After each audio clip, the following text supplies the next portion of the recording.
Welcome to Unit 4, Earth Systems and Resources. This is Module 19, Plate Tectonics.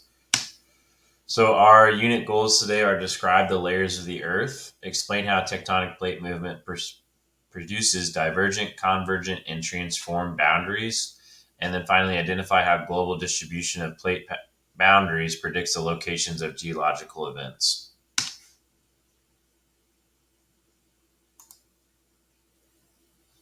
So thus far, we've discussed species, communities, ecosystems, and how they're interconnected in ways that sustain nature and the ecosystem services upon which humans rely on.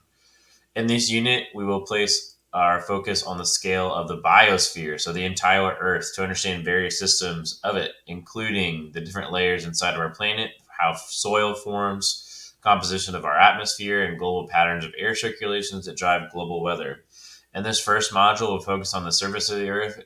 It's comprised of moving plates that go over geological time, have dramatically altered the landscape of oceans and continents, and substantially changed the boundaries and biodiversity, and even today produce geological events that impact our lives. The Earth is 4.6 billion years old. Over time, its mass has settled into layers. These layers consist of three. They're the core, the mantle, and the lithosphere. So the core is the innermost zone of Earth's interior, made mainly of iron and nickel with the liquid outer layer. We'll look at that in just a second. Magma, okay, you guys probably have an idea of where that is, what that looks like. It's located in the mantle. That's the layer above the core and between the core and the crust, and it consists of hot magma and then the asthenosphere and a solid upper mantle. And then finally, the lithosphere, the layer you're most familiar with, is the outermost layer of the Earth, consisting with the upper mantle and the crust.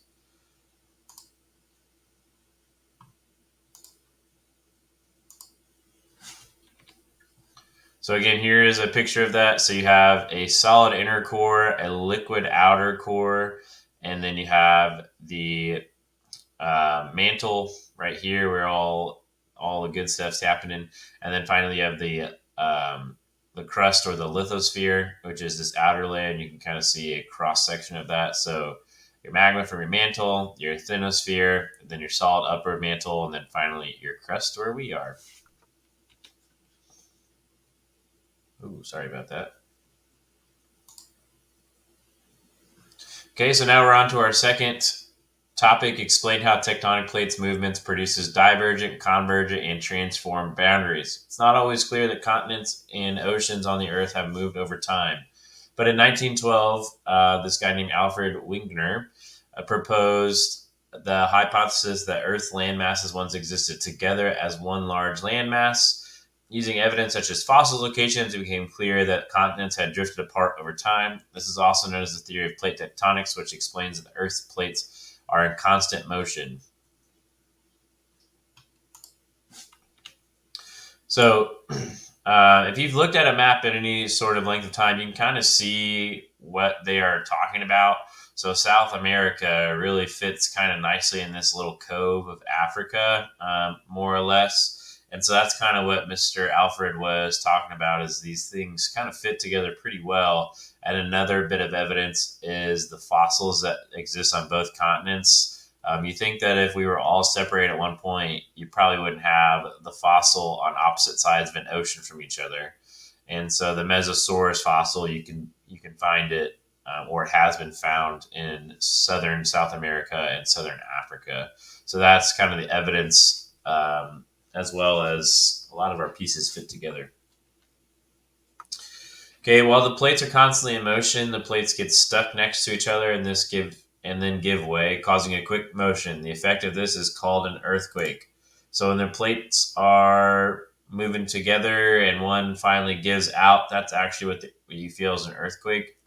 Earthquakes occur often, but they're typically very small and undetected without equipment, and they are measured on a Richter scale.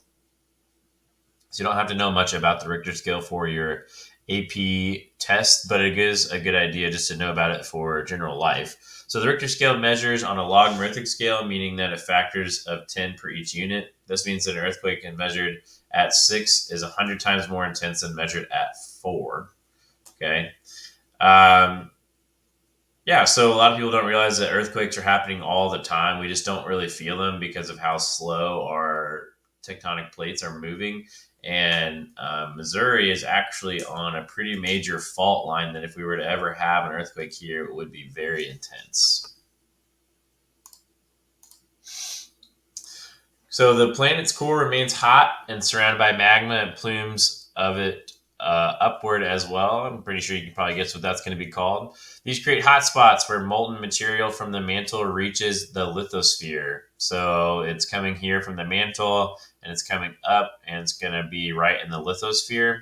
These hot spots melt the crust, leading to a volcano where molten lava, ash, and gas are emitted. So right now, this is just called a hotspot until it actually explodes, and then it's called a volcano. When earthquakes and volcanoes occur in the ocean, they can lead to things called tsunamis, or a series of waves in the ocean that cause massive displacement of water. So again, a hotspot in geology is a place where molten material from Earth's mantle reaches the lithosphere. So this, if it didn't have an opening, would just be a hotspot. When it becomes a volcano is when the vent in the surface of the earth that emits ash, gases, and molten lava. So it has to have an opening or a vent. And this is usually, if we're going back to our couple of units ago, this is the volcanic event would lead us to primary succession because it would form these islands, and then these islands would have to get a pioneer species, so on and so forth till it reaches its climax. So tying that back in, that's like the easiest example of how a primary succession would happen in today's world where we've been discovering things for a long time. Okay, so continental plates and oceanic plates both lay on the upper mantle, but oceanic plates lie lower due to the higher density. So the oceanic plates are more dense than the continental plates, and we'll talk about what those look like in just a second. These plates interact to form divergent boundaries, convergent boundaries, and transform boundaries. We'll look at those in just a second. Divergent boundaries on the seafloor lead to seafloor spreading, where magma rises to form new oceanic crusts, leading to volcanoes and earthquakes and rift valleys. Again, we're going to look at that in just a second.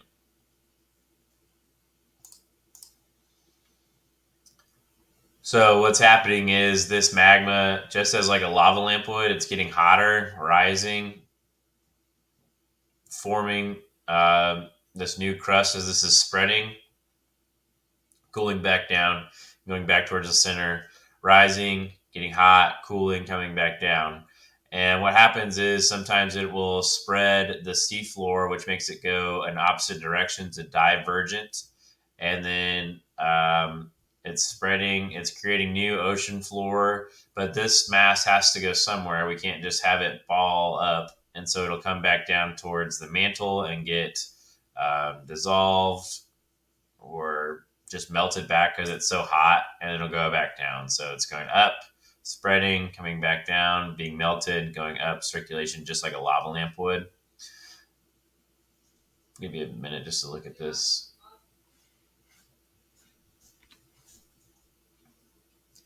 So convergent boundaries occur when plates collide with another, leading to a subduction when one heavier plate in the ocean sinks below another lighter plate, continental, and begins to melt. When two oceanic plates collide, an island arc can form where subduction occurs and leads to hotspots.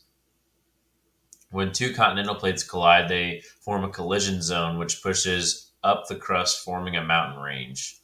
So again, that subduction is the heavier plate. Go back here. Will go underneath the lighter plate, come back down, and melt. So just like this, that's why we don't see a lot of changes on these boundaries, but really the ocean floor is changing.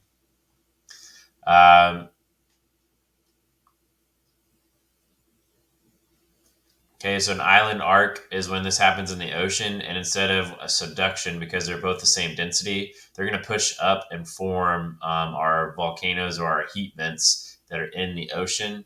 And again, those are things that could support a whole nother biodiversity, like animals that do or organisms that do chemosynthesis. They form energy from the heat, as well as volcanoes, which will give us our primary succession, etc.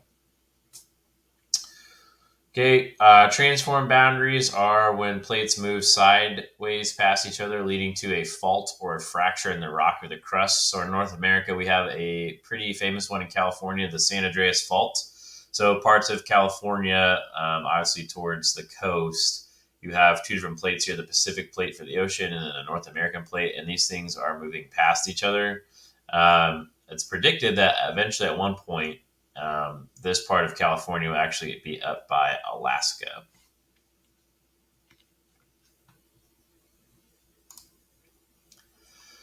So we have divergent, convergent, and transform boundaries. So the way I like to remember this is divergent, they're splitting apart. So you're dividing the land.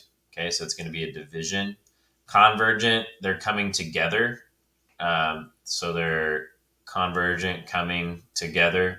So they're coming together, and the heavier one's always going to be lower. And then transform, I don't have anything for that. They just move opposites of each other. As the plates move, their climates and geography change, so species are forced to adapt. Many species have gone extinct due to movement of plates, such as those first inhabited in Antarctica.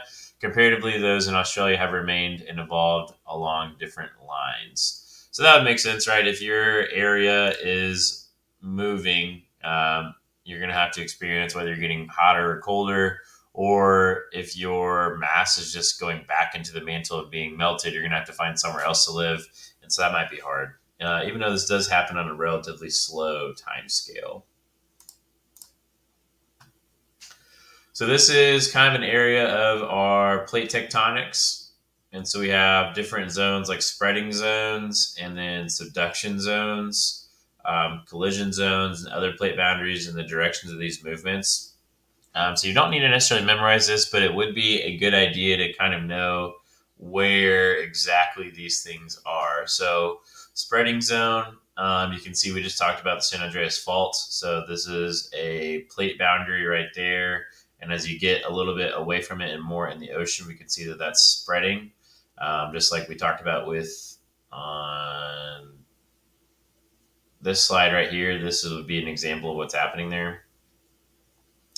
And we had our subduction zone. So this would be more of a plate of a continental plate. And so the ocean plate is going in here. It's spreading from here, going this way, and then going under and being melted back. And you can kind of see on the opposite side here, these things are spreading and it's causing subductions in other places. So, like I said, you don't necessarily need to memorize that, but it would be a good idea to know where these lines might exist. And we're going to do an activity with that in class as well. So now we're on our final standard for this topic or this module. It says identify how global distribution of plate boundaries predicts the locations of geological events. So many volcanoes, island arcs, and earthquakes, hotspots, and faults are a product of plate boundaries. These areas are around the Pacific Ocean are known as the Ring of Fire due to the ring of tectonic activity circling that area. When there is an earthquake around an area, humans and other species are affected. There has also been several incidents of earthquake causing significant damage to populated areas with poorly built infrastructure and earthquakes and underwater, leading to tsunamis without much warning. Okay, so the Ring of Fire, we're going to call that, it's these purple lines right here. So you can see this whole thing, if you were to complete it, would be part of the Ring of Fire. So it is on this part of Asia and this part of the United States. And we're going down here. And so there's a lot of activity that happens there. It's also a lot of earthquake zones, as you probably guessed. I would say you probably should know that that is one big plate pushing up against other plates. It also has a lot of collisions. If you can see, it's also called the Ring of Fire because of the amount of volcanoes that it has. And you're saying, Mr. Levin, I didn't know that the United States had any volcanoes. Yeah, we do. Part of your opening case study is talking about Mount St. Helen, which is pretty crazy. Other things that will happen is tsunamis. So we don't experience a lot of tsunamis here in the United States, but some of these Eastern Asian countries will experience a lot of tsunamis, especially your oceanic ones, because they're just not they're in the middle of the ocean, and so they're surrounded by water. And a lot of times they're still developing countries, so their infrastructure isn't quite as good. And then something else I'm going to start doing now is I'm going to just make sure that we have described these accurately. So whenever you have to go and look at these in your review, you still have some idea what's going on.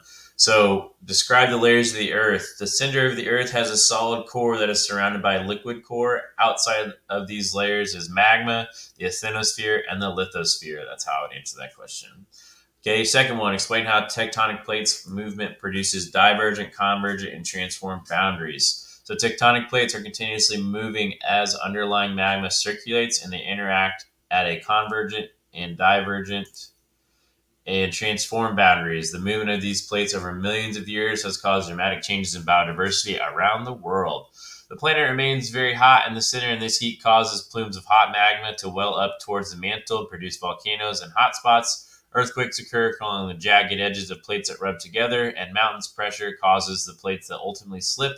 And when this happens, the plates can move up several meters in just a few seconds and cause tremendous destruction to human properties and lives.